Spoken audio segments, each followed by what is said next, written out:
Michael and Andy here from Team Awesome, here with Professor Shamshad Khan, and we have a couple quick questions for an interview purposes.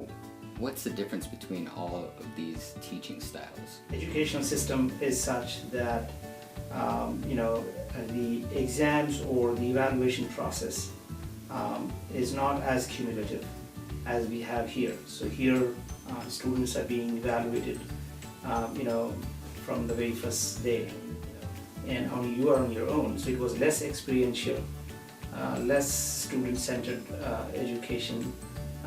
Professors were like gods, so whatever they said was kind of, write them down, as golden words kind of thing.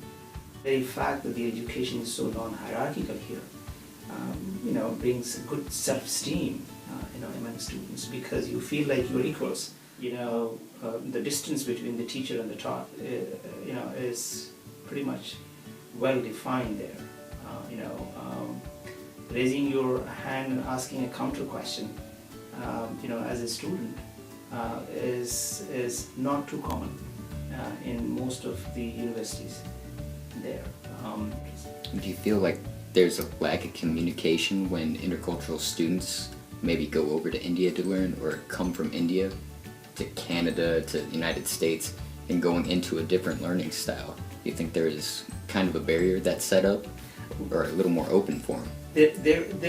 First of all, when you come here, and when I came as a graduate student to North America, there was quite a bit of learning or unlearning that I had to go through.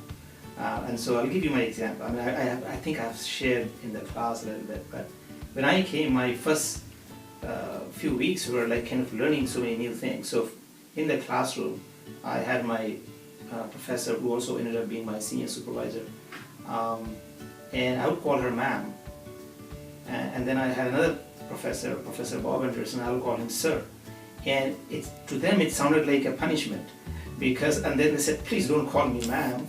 And it was hard for me to transition from calling her ma'am to calling her by her first name, and that's what she insisted that I call her.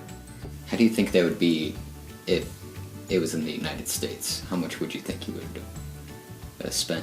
I mean, I know that it has gone even in India now, but still compared to the United States, the tuition fee in India is still like at the bottom, I would say. That's crazy. Yeah, and so all I had to do was worry about my own food and lodging. Even that was taken care of. So we were paid like, some scholarship or the other.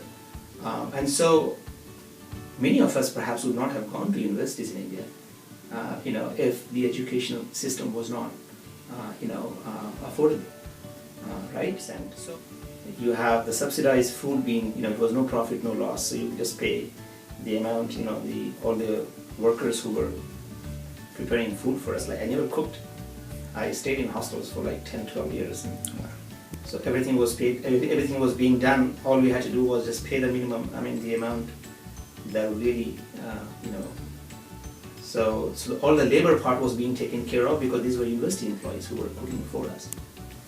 Awesome. All right, well, thank you very much, Professor Khan, for your input.